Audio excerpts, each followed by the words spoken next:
السلام علیکم، جمعہ مبارک۔ مجھے یقین ہے کہ آپ میں سے سب لوگ ہی جو ہے وہ جمعے کی سنتیں جانتے ہوں گے کہ کیا کیا سنت ہے، جس میں شامل ہے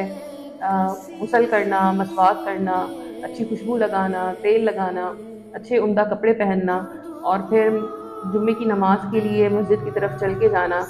امام صاحب کے پاس خطبہ سننے کے لیے قریب کی جگہ جلدی جانا تاکہ قریب کی جگہ مل سکے، اور سورہ کہف پڑھنا، اس کے علاوہ بہت ساری دعائیں مانگنا، یہ ساری جمعے کی جو ہے وہ سنتیں ہیں۔ اور اس کے علاوہ جو ہم ملینیلز کی جو ایج گروپ ہے اس میں ہم لوگ دیکھتے تھے کہ جمعے والے دن ایٹ لیسٹ لنچ کے اوپر سارے جو گھر کے افراد ہیں وہ جمع ہوتے تھے۔ اس سے نہ صرف گھر کے اندر محبت کی فضا قائم ہوتی ہے، ایک دوسرے سے آپ ڈسکشن کرتے ہیں، ایک دوسرے کی خوشی کا غمی کا آپ کو پتہ چلتا ہے۔ یہ ایک روایت ضرور تھی، لیکن یہ جو ہماری جنزی والی جنریشن آ گئی ہوئی ہے اس کے اندر یہ ساری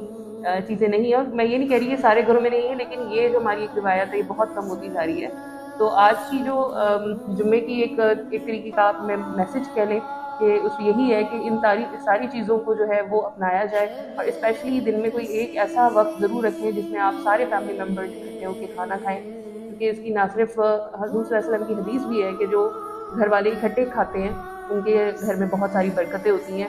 اور اگر اس دسترخوان کے اوپر کوئی مہمان بھی شامل ہو تو پھر تو وہ بہت دگنی ہو جاتی ہیں۔ تو آج کا میرا جو ٹیک ہوم میسج ہے وہ یہی ہے۔ امید ہے کہ آپ لوگ اس روایت کو زندہ رکھنے میں ضرور ساتھ دیں گے۔